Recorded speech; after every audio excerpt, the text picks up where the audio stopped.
You can't be serious, man. You cannot be serious! Well, now, I haven't done this for a while. Done one of my interviews because we've been away on a caravan trip, and it's a bit hard to organise people to get in front of a computer while we're out on the road. But anyhow, I'm very delighted to say we've got someone I've been wanting to speak to for a long time, and in the genre of media personalities and people who've been successful in our country, beautiful country called Australia.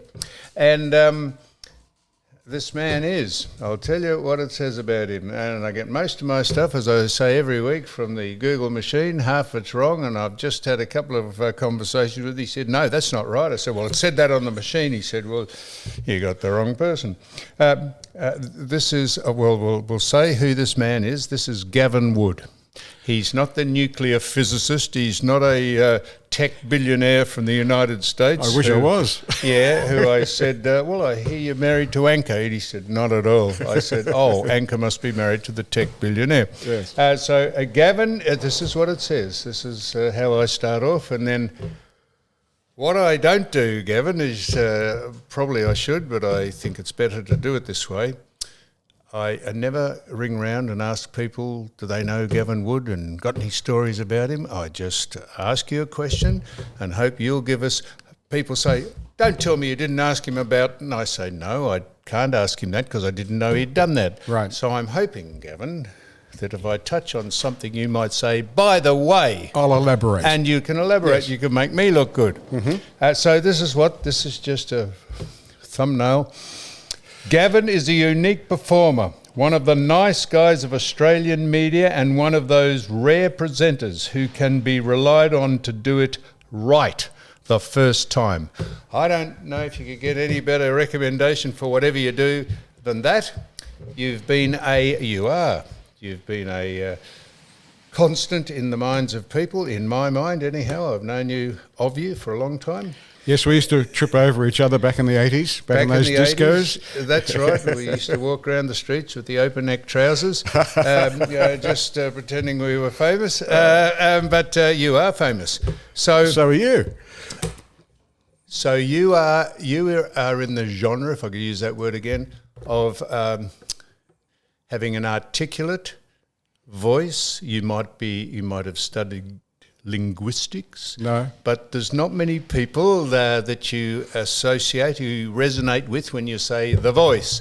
John Laws, Craig Willis, Richard Burton. I don't know if you're a thespian or not. I love Richard Burton, great voice. Although you did a little acting, you dipped a toe in the water with Dipped acting. a toe, yeah. Dipped a toe in the water. Very badly, but I did. So how do you become, I know you've been on the ABC 7, 9, 10, XY. You've been on Eon FM when it was Eon FM.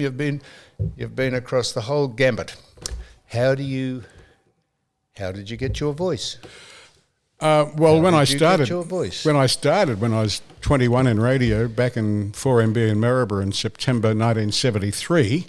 All those years ago, yes. I had a little voice. Did you? Yeah, did you? But then after a the while... The plums mightn't have dropped. Yeah, well, they did. 21, yeah, they did. But I was singing in a couple of bands in Brisbane. Were you? Before I got into radio. And I heard an ad for a radio school at 4BH. And I thought, oh, that would help me talk to the crowds between the songs. Right? Yes. So I did the radio course and I thought, gee, this radio's good. You get to play popular music and you get to talk on the radio. So... that's how I got into radio. I just loved the radio school. It was Ben Beckinsale's radio school. I remember it well. It was $10 a night, 2 nights a week, and it was fantastic. And so he trained you to have that. Is it called a resonance? No, that's probably not the word. To have those loquacious tones. Those very nicely said. No. Well, you get trained on the job. Yeah. You know, once you're a DJ for 6 months, you know, you get into the groove of the voice and everything like that, and then you work out.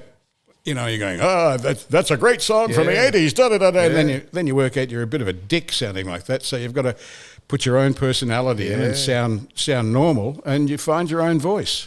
And I found it in the country and got back into 4BC in Brisbane, did Midnight to Dawn for 2 years, and I talked in every song. It was a fantastic 4BC format. Midnight to dawn. Midnight to dawn. So I talked in every song. So if there was an 8-second intro, this is back in the felt pads and the needles and and the slip start of the records. If there was an 8-second intro of the song and I needed like 10 or 12 seconds to talk, I'd fit it in right up to the vocal, bang, and the vocal would start. So that's how I learnt my craft, basically. And reputation is everything. Yes, you don't get a second chance to make a good first impression. And you've consequently been an MC and a host on fashion and trade and bridal and emceeing dinners and balls and just everything. Because, as you know, Sam, a good function can be destroyed with a bad MC. That was my next thing I was going to say. I've been to a lot of things where I'm the guest speaker, and I can stuff my own work up beautifully. But if someone's stuffing it up before I get on, it gets the crowd offside for a start. Well, Marsha Hines, God bless her, I heard this back. I was doing something at Crown, hosting, and Marsha was the guest singer on the night, and the production manager went over and started to talk to her, and she said, "Oh, who's the host? Who's the MC?" And the guy said, "Oh, it's Gavin Wood." And she said, "Well, we're in good hands, aren't we?" Yes. And I thought, well, that's the best vindication you can get. Absolutely. You know. Absolutely. So you've well, I don't know if you managed her, but it says you're an artiste management. You've managed stars. Managed a few people, and this is where I should have asked some people who have you managed, and they would say, "Oh, ask him about so and so." But have you had any pleasurable or unpleasurable experiences that managing people who want too much and drive you mad? And well, we managed one girl, and she was terrific, and she actually stayed with us for 3 months. She was from Queensland, and she needed to, as you do in the pop industry, she needed to lose a little bit of weight. Yeah. And I said, look, just, we're in Beau Morris. I said, look, just run down to Bowie Oval and then run around and come back up. And she came back about half an hour later, and I'm sure she just put water on her face. Oh, really? Yes. So you can't, you can't do anything. You just massage. So nothing happened with her. A small tip about push the groceries away at the table. Just keep them back. Yes. Yeah. Watch what goes in your mouth. Mind you, it's pot calling the kettle black. No, you're looking. Now looking over you here, Gavin, you look in very good shape. Just a little bit over the belt. So before we get on to the obvious things that you're known for, I see you're the CEO of a Countdown Motion Pictures Academy or a company. Yeah. And that is where you have media alliances to... Is this storytelling or giving? What is that? Well, when I went looked that up and I couldn't quite... Yeah, well, I won a green card in the green card lottery. Yes. And so to work in the States? Yeah, yep. So I thought, I don't want to sit on the porch when I'm 70 and say, I should have done that green card instead of knocking it back. So I took it, and I went over there, and I thought, I'll get some radio work. And I spoke to 3 or 4 content directors, and they all said, Gavin, we can't give an Australian a job over here. If we do that, the Americans will go crazy, and I'll lose my job. I was just going to say that. So there was an Australian guy called Adam Howard, and Adam worked with me on Countdown. He was doing visual effects, and he's done Battlestar Galactica and all the big movies over there, all the visual effects. And one night in his backyard in North Hollywood, after a couple of bevies, I said, "Why aren't we doing movies?" And he said, "Good idea." So the next day I went out and registered Countdown Motion Pictures, and I got it. And I went, okay. So I've got 65 screenplays, all different stories, all different budgets and everything, but I haven't made one yet. You've got to get someone that's going to be prepared to tip in $10 million to make it. Yep, that's right. So that's the big step. Or I sell the screenplays.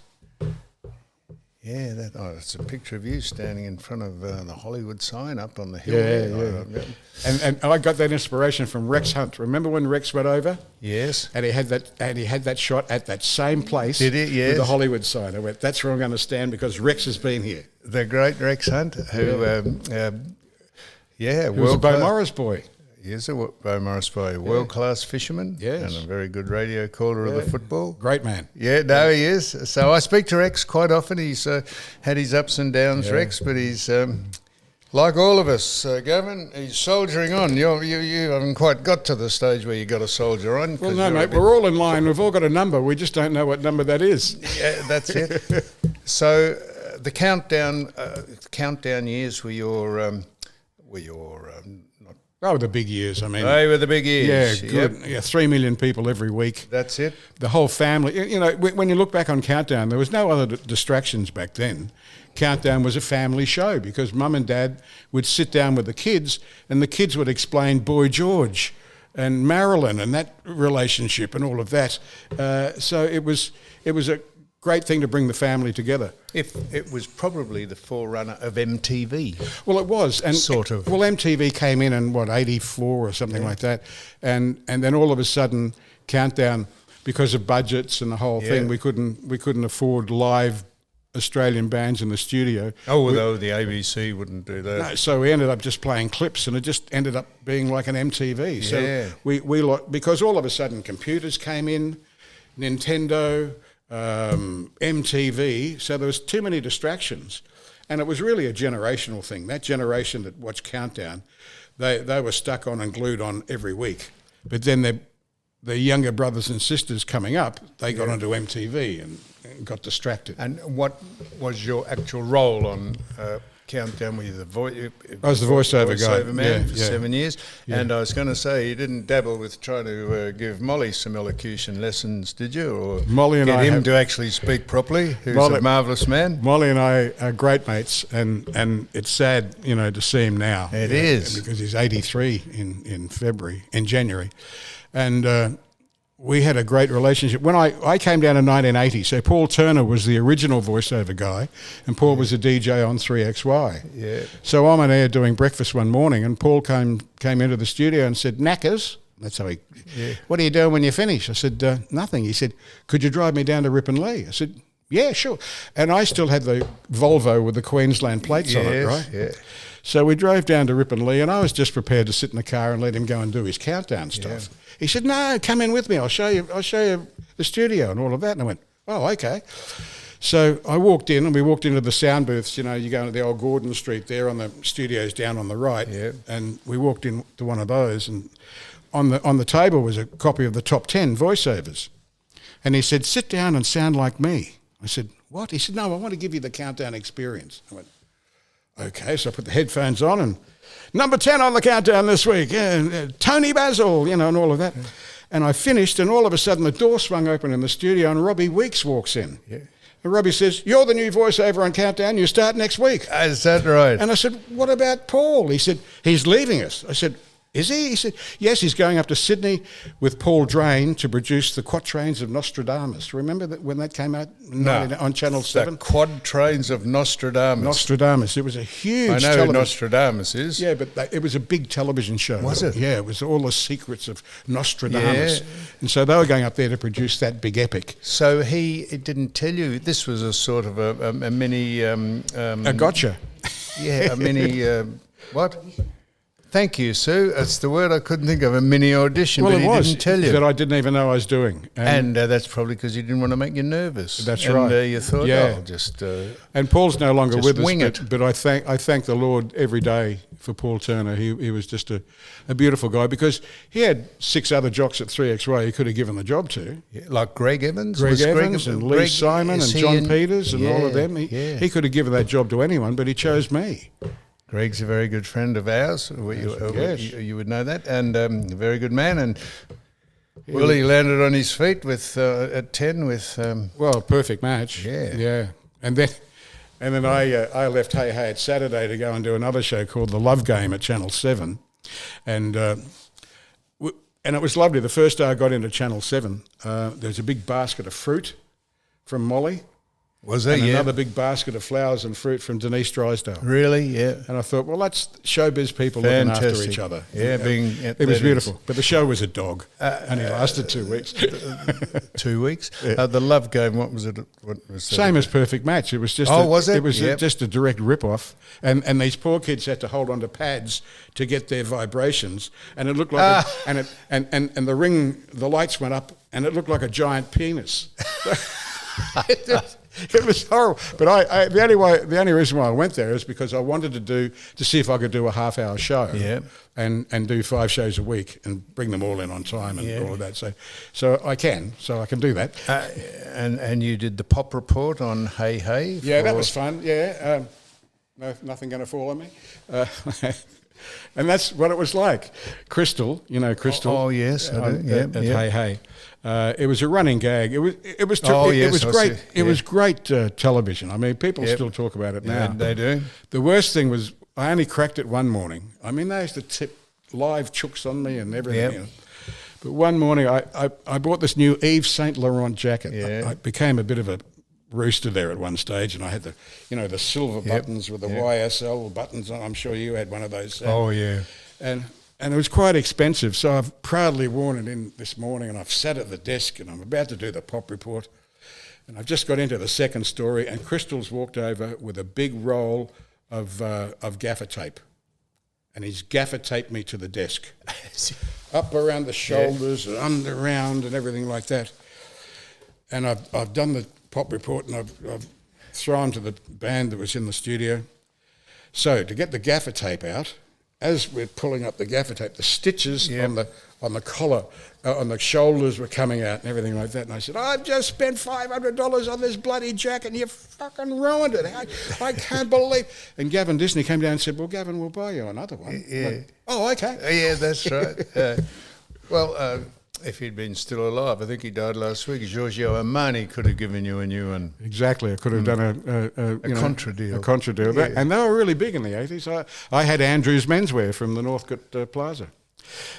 He used to supply jackets and stuff. Yeah. Had to take them back. Now, it was great.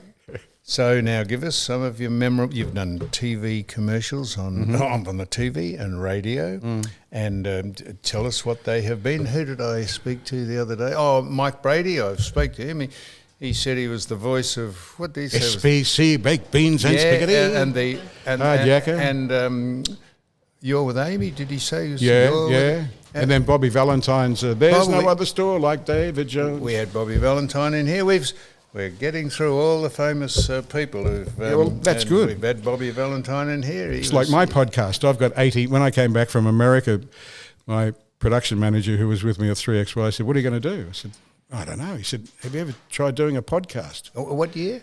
What year? When did he ask you that? Oh, when I came back in 2019. So you've been doing the podcast since 2019? Yeah, I've got about 80 up. Yeah, and who do you hone in on? What?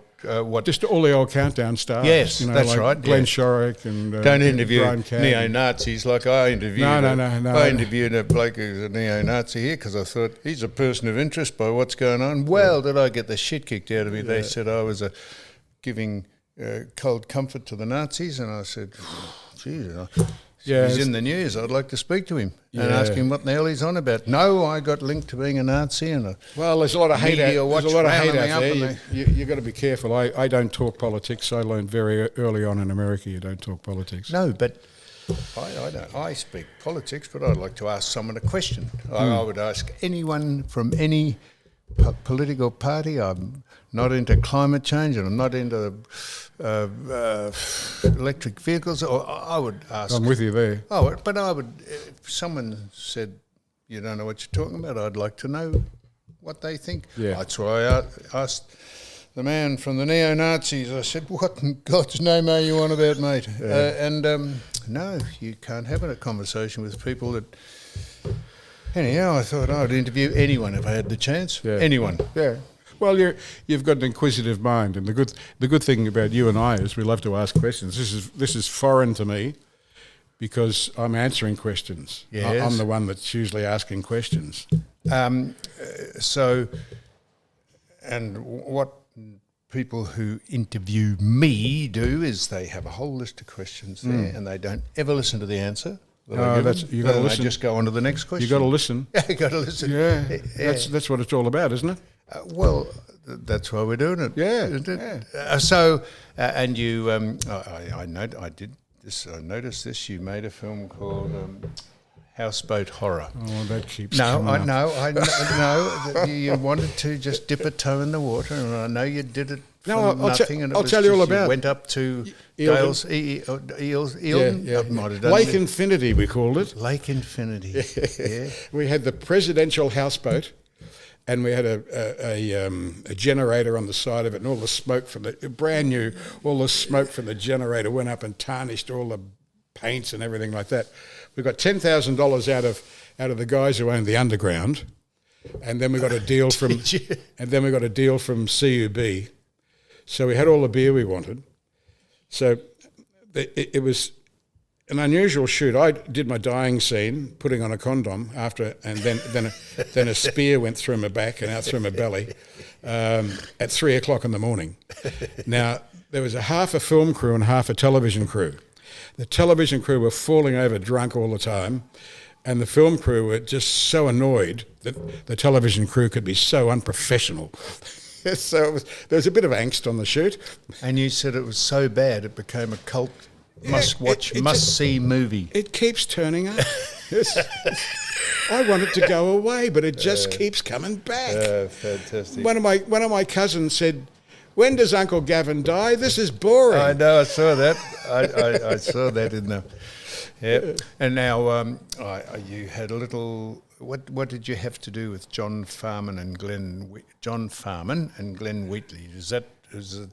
I got that written down here for some reason? Yeah, no, I just did the voiceovers on one of his big specials. Yes. And it was a top rating special, and yes. And I knew Glenn from Brisbane when he was up there, because we were all going around in bands. He was about 10 years ahead of me, and then he came down to Melbourne. Then I eventually came down to Melbourne. I ended up working for him at Eon, and we're over at Cicconi's in West Hollywood one day for lunch with my daughter, and Glenn Wheatley walks in. Oh my God, it's like a restaurant in Melbourne. What's going on here? Well, we came back through. Where did we come back through? Not Glen. Where was the courthouse where Glenn had to appear? Is that when Ned Kelly appeared? That one? Yeah. Not in Glenrowan, it wasn't. It was in Rutherglen, was it? Yeah. Remember the Rutherglen Red? Yeah, the Rutherglen Red. That was a good train trip. Absolutely. By the time you got there, you're off your face. You had bowling balls on your feet, and away you went. We took Sheena Easton up there. Molly and I took Sheena Easton up there on the Rutherglen, because she had that hit, the morning train. No, I kind of say I love. So they said, "Oh, well, let's get a train and go for a ride." Yeah, no, that was a good song. So we put her up in the luggage rack. She was only 5'2", so she is 5. So we put her up in the luggage rack and there's a great photo of Molly and I and her. We've done a few outrageous things. So you hosted now. What is Shock Jock? You hosted a thing. That's a movie. Is that a movie? That was a movie. Yeah. What do you mean? Why does it say you hosted it? Oh no, I appeared in it.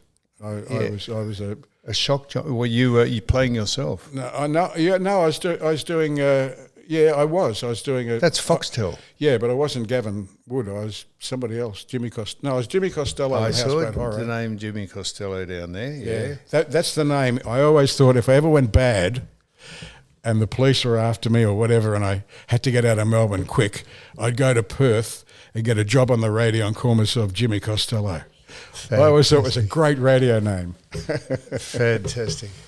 Well, now, so you've met, I presume, here and away, abroad, you've met famous or infamous people. Any people that people listening to this would like to know who you've met and why you've had that opinion of them, good or bad?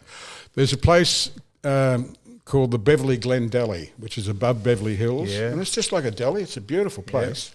Lovely car park. On a Sunday morning, you rock in there and there's Rod Stewart and his wife and the kids outside the Starbucks having a coffee. and Paul Stanley from Kiss would walk in and get a coffee. And it was a Sunday afternoon, about 3:00. I was with a couple of Aussies, and all of a sudden Gene Simmons walks into the deli. And Sue, this other Sue, said to me, "Oh, I'd love to get his autograph or a photo." I said, "Well, ask him. He seems like a nice guy." I'd never met him before, right? Is this Paul Stanley? No, this is Gene Simmons. Sorry.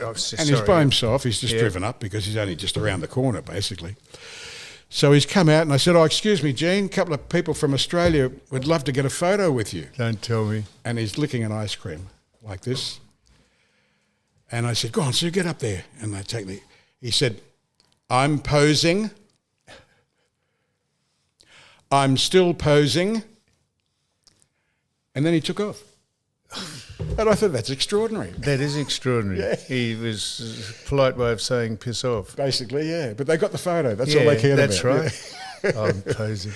And then another time I was sitting in the deli, because Alan Johnson, who... Alan Johnson. Yeah, AJ has kind of been my mate since I came down. Because North Melbourne man, like you. Yeah, you're sitting in the Duck's chair there, you know that. I did the podcast here with the great Duck. What a champion. I came down... You just ask him. I came down from Brisbane in 1980, and Ross D. Wiley, of course, a Brisbane guy. Yeah. Ross and John Farnham both said, "You barrack for North Melbourne. We're number one ticket holders for North Melbourne." Of course, AJ got them in as number one ticket holders, and I've been a North Melbourne supporter ever since. And I don't even know where I was going with that now. But yeah, Alan Johnson. Alan Johnson, yeah. So when I won the green card, I rang AJ and I said, "Guess what? I've just won a green card." He said, "Great, come and stay at the Ramada." He said, "We'll look after you for a couple of weeks, and then we'll find you a place." So I found a place just around the corner in La Cienega. And AJ was wonderful. He'd ring you at 11:30 in the morning. He called me Golden. He'd go, "Golden, what are you doing for lunch?" "Oh, nothing." He said, "Come and pick me up. We're going to the Ivy." and we, because of AJ's connection, with the hotel, we ate at all the best restaurants and saw all the best people. It was fantastic, Now, so you are a product of the music, whether you referred to it or not, or you were around in those days of the 70s and 80s. Mm-hmm. Who are the most? Who's impressed you the most? Which is the most famous Australian group that you've just in those? Because that's when I was sort of growing up in that era. Yeah. The Easy Beats and the Mixtures and all those. Weren't they great bands? They were fantastic. They used to work, before I got to Melbourne, but they used to work, 5 different shows on a Saturday night. Yeah, they were fantastic. And then they'd go out to Nuttawading to the car park at 2 o'clock in the morning, sleep for a couple of hours to do Uptight that morning. Have a couple of analgesics and then get back into it. Yes, but... No, they were so... But no, I loved the Divinals. I loved Chrissy Amphlett. I thought she was just an absolute rock star. The Vinyl's my favourite. I interviewed Chrissy Amphlett. Did you? Yeah. I was too scared. No, she's a scary woman. That one. She was. I interviewed her a long time ago. Good on you. Yep. Got it on tape. I have. Oh, it's a good memory to have. Yeah.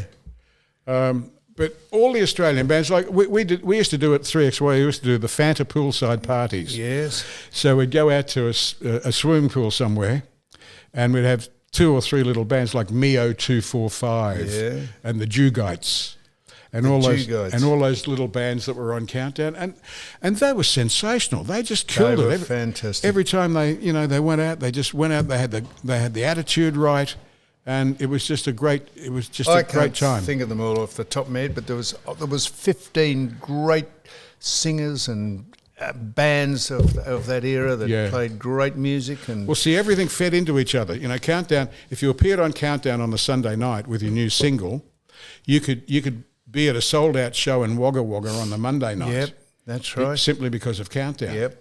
And in the circuit all around Australia, my other mate, who was a drummer, he was in a band called Wickety Whack, and he had to go from Brisbane to Perth. He did a gig in Brisbane on a Sunday night, and then he had a gig in Perth on the Thursday night. But they didn't have planes back then. They couldn't afford planes, so they drive.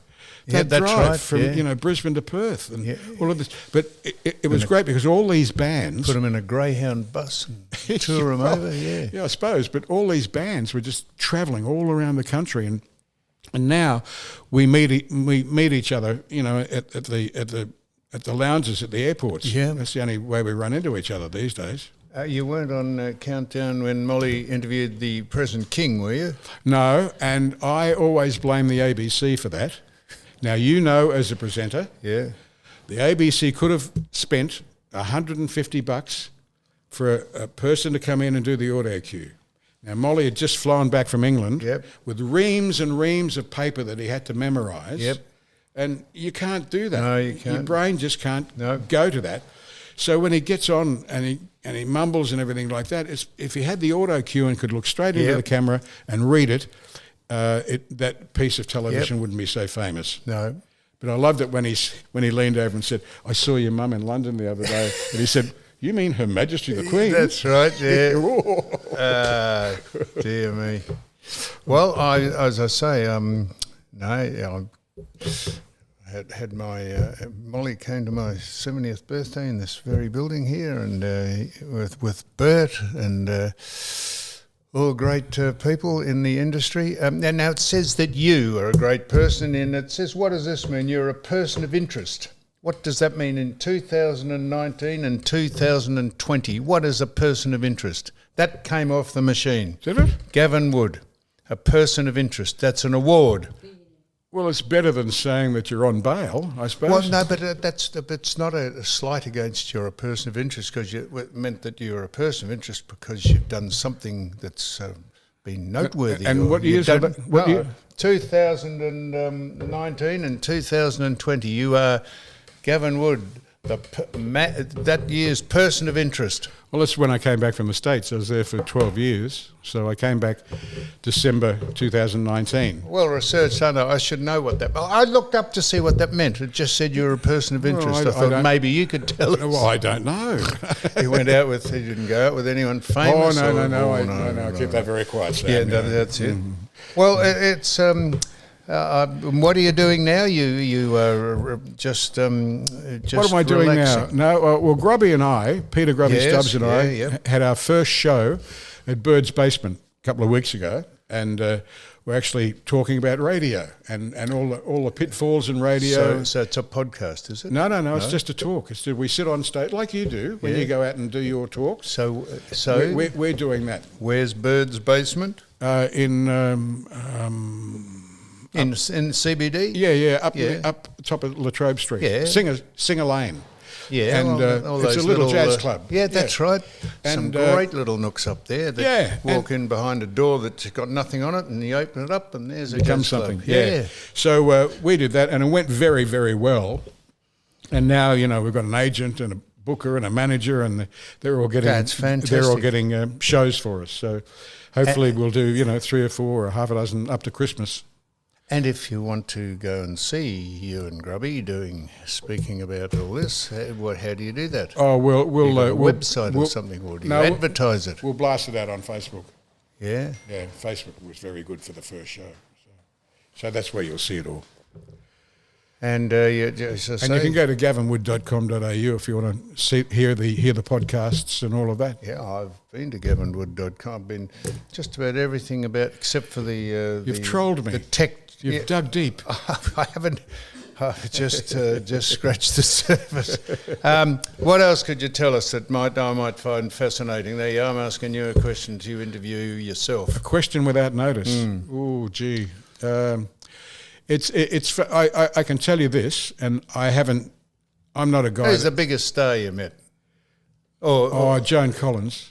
Yes. Joan Collins, she got me. Did she? I was doing Drive at 4BC in Brisbane, and she had a new book out, and I promoted it the hell of it. Joan Collins is going to be here after 4 o'clock. It's going to be fantastic. Da-da-da-da-da. Come 4 o'clock, no Joan Collins. And I've gone, oh, no, why did I run off and do this? 4:30, she's still not there. 4:45, she's come into the studio, and she sat there in front of me. This is 1978, and she was a sweet-looking woman, and she just sat there and stroked her earlobe. Did she? And she looked deep into my eyes. And I've gone, well, Miss Collins up, and just blew me out of the water. And I thought, that will never happen again. She got me. And as she got up, I said, you got me. Yeah. She said, thanks, darling, and walked out. Another time I interviewed Dennis Wilson from the Beach Boys. Yes. When the Beach Boys toured. Out here? Yeah, up in Brisbane. They came to the Moonee Valley. They came to Moonee Valley Race Club. I went out there with Channel 9. He was, I think he was the only one here. Brian Wilson? Yeah. Yeah? No, well, this is a long time ago. This is back in the late 70s. Oh, yeah. And Dennis... What a band they were. Oh, they were fantastic. And Dennis... I didn't know... They wrote all their own stuff. I didn't know he was stepping out with Christine McVie. Lucky bugger. Yeah, so anyway, I thought we'd come up with a good idea of, we'll give away a drum set. So we set up a kit of drums in the studio. Dennis Wilson, God love him, at 8 o'clock on a Sunday morning, he's in the studio looking fresh as a daisy. I said, I can't believe you're here. He said, and it's an American thing. Yep. You asked me to be here, and I'm here. Yep. And I thought, wow, that's very impressive.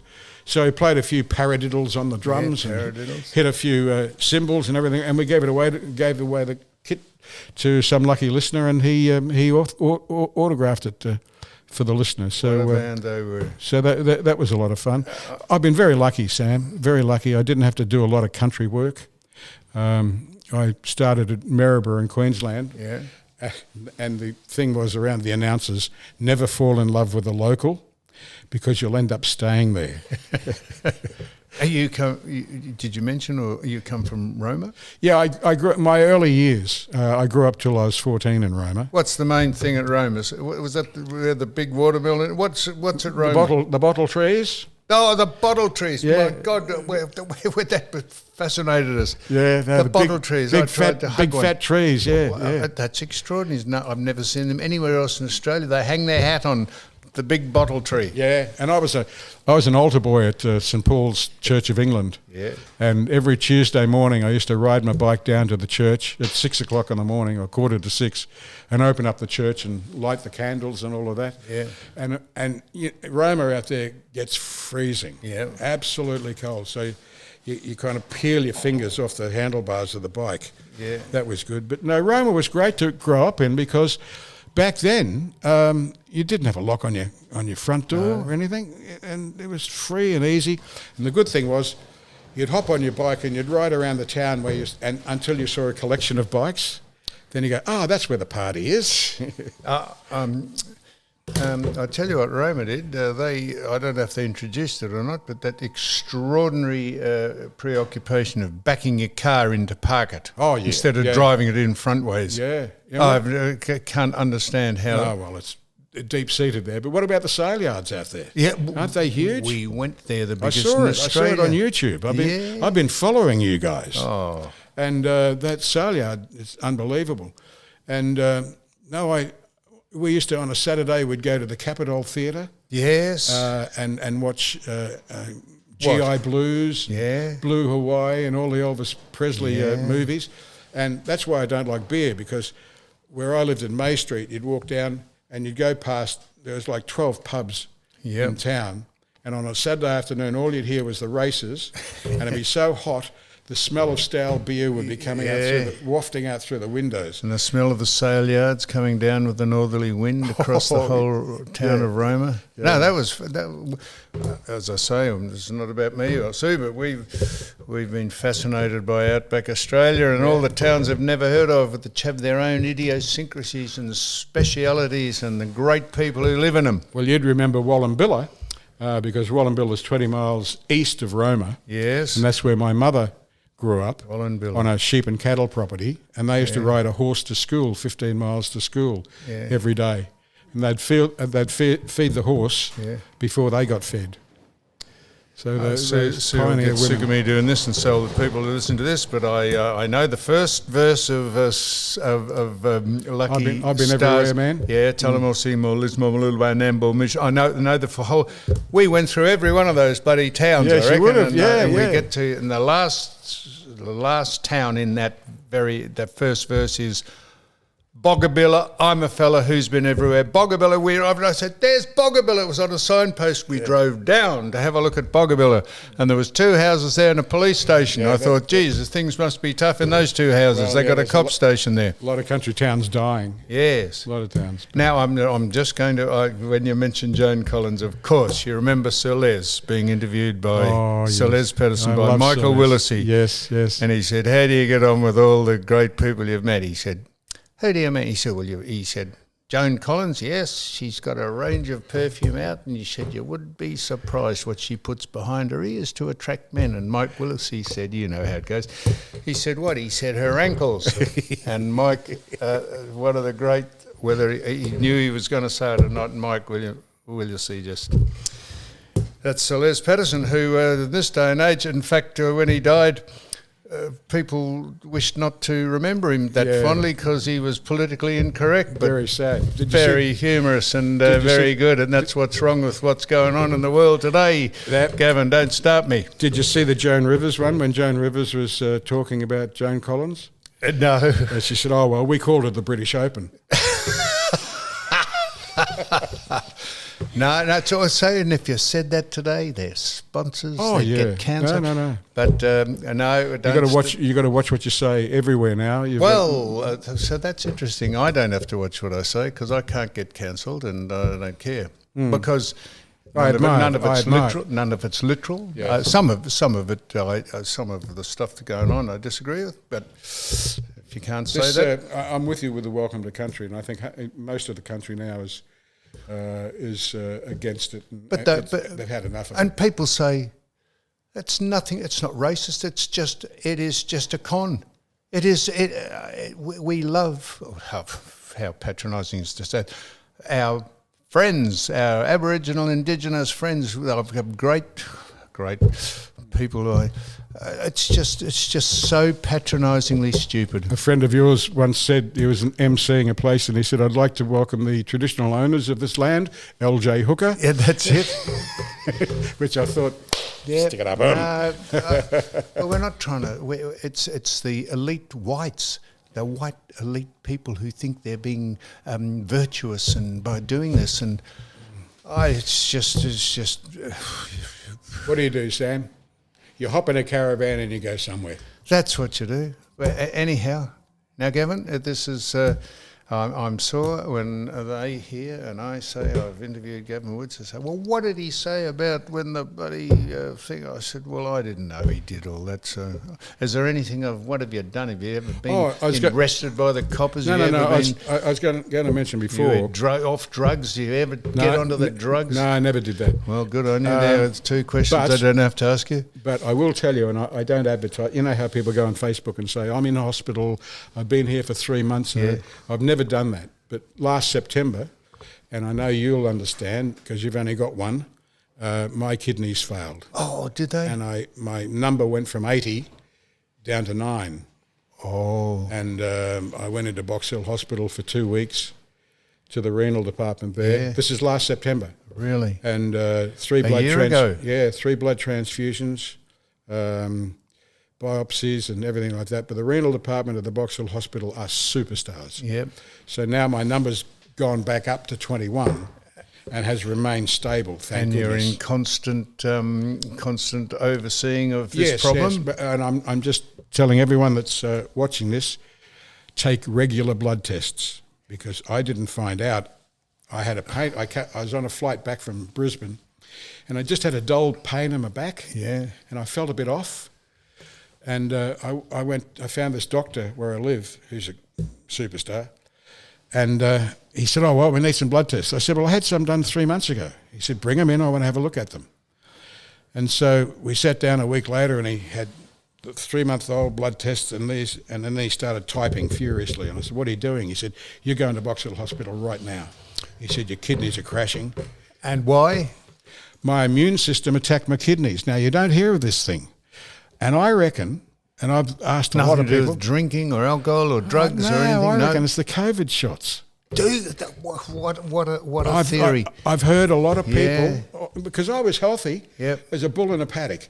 you know, right up to when I came back and everything like that. And then COVID hit 2019 when you know, at the end of that year when I got back.